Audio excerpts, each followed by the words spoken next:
طريقة غريبة جدا لشرب الخمرة. كام ازازة خمرة بكام مليون اتدلق في بركة المية وقعد جواها ورش ملح حواليه ودق اول شوية وبيشرب خمرة كلمة واحدة جامد.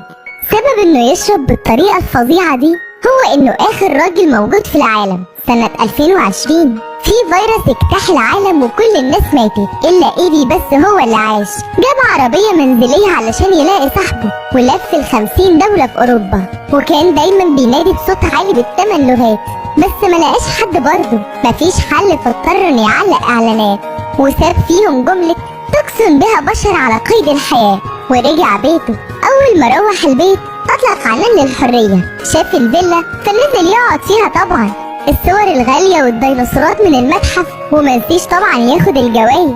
وكل ده بقى زينة في بيته. ضرب نار ودخل السوبر ماركت وحط كل حاجة مضرة بالصحة في عربيته، بس برضه منسيش ياخد غدا واخدهم كلهم للبيت وخمرة ب10,000 جنيه معاها المكرونة الايطالي وشربها كلها. اما بالنسبة للالعاب فبرضه ما سابش نفسه كده، وعلى قد ما هو واحد على قد ما كان بيكون الملعب اكبر. ما كانش عاجبه البولينج العادي كمان فلعب باحواض السمك ورجع بالعربية وفجأة فرامل، وكل ما يلعب كل ما بيتجنن اكتر.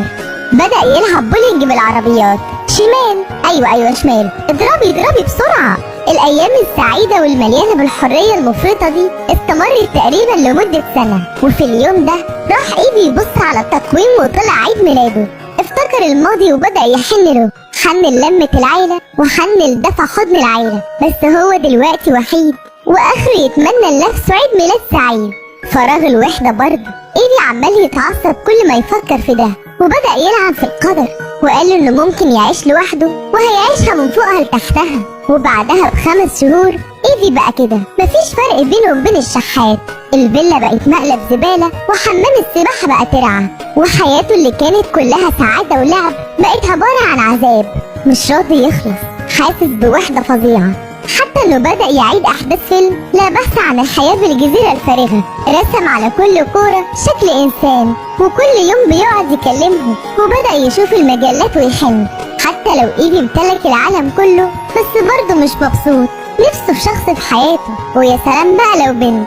ايدي افتكر البنت الموديل اللي كان شافها فكسر الازاز وبدأ يعاكس فيها بس قطع ايديها بالغلط، فتخيله وقف على طول. ايدي خلاص ما بقاش عايز يعيش، وبدأ يفكر ان الموت احسن له من ان يعيش لوحده. فراح كتب اسمه على الصخرة في الضواحي على اساس ان قبره يعني، علشان خلاص ركب العربية ورايح ينتحر. بس ده فرامل في اخر لحظة لانه شاف دخان في مكان بعيد، وده معناه ان لسه في حد عايش في العالم ده. ايدي ما استناش وطار على هناك على طول، وفعلا لقى اثار انسان عايش هنا. سمع صوت بنت وراه، من كتر ما هو مذهول اغمى عليه، واول ما صحي لقى بنت جميلة جدا قدامه. القمر ده كانت من ضمن احلام ايدي، اكيد لازم يعيشوا مع بعض بما انهم البنت والراجل الوحيدين في العالم ده.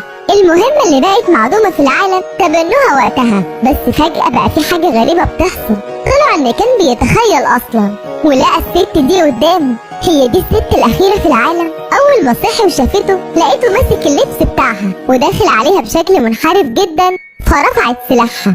ارفع ايدك وسيب هدومي. حاضر. لا انا بقولك سيبها خالص. مقرف.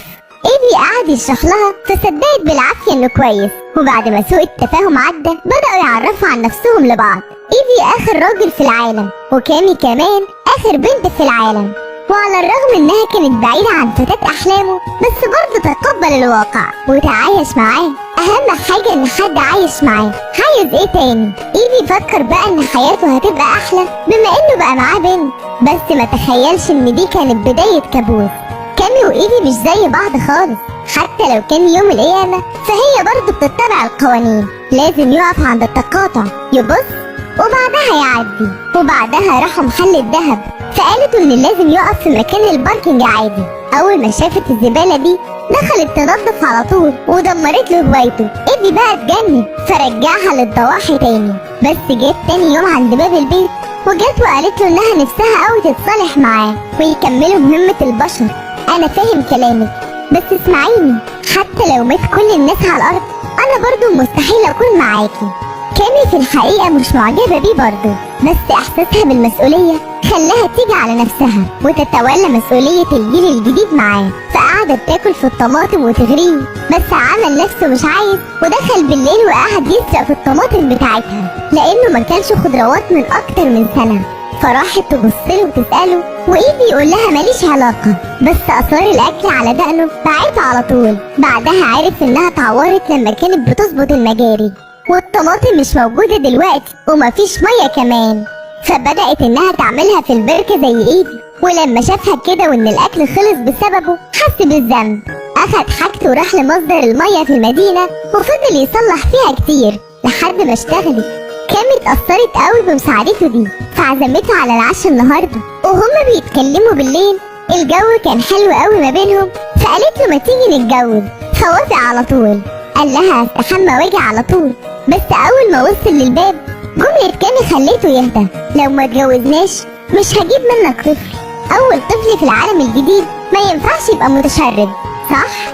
اول ما سمع كلامها ده قلب وشه على طول، احنا في ايه ولا في ايه دلوقتي علشان نعمل الحاجات الغريبة دي؟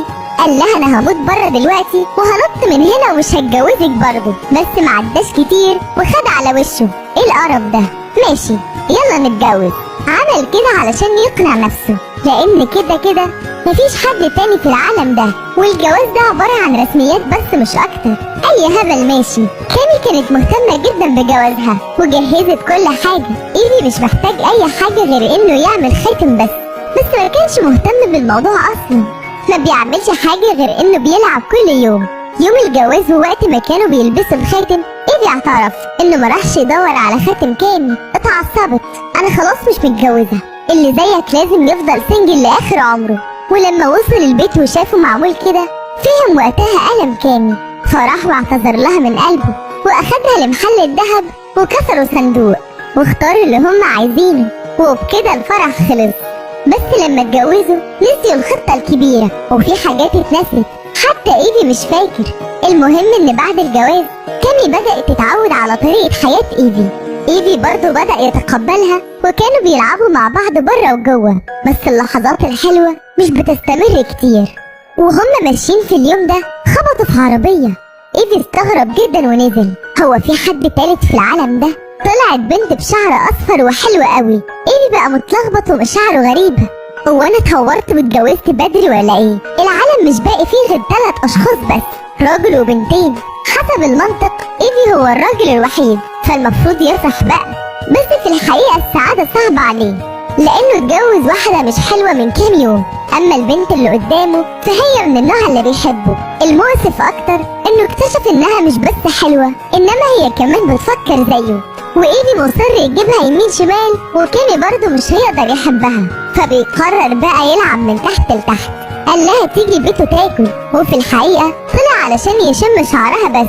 الجاذبية الغريبة دي. ايفي اخيرا فرح قوي بعد اكتر من سنة تعاسة. اهلا يا سيداتي.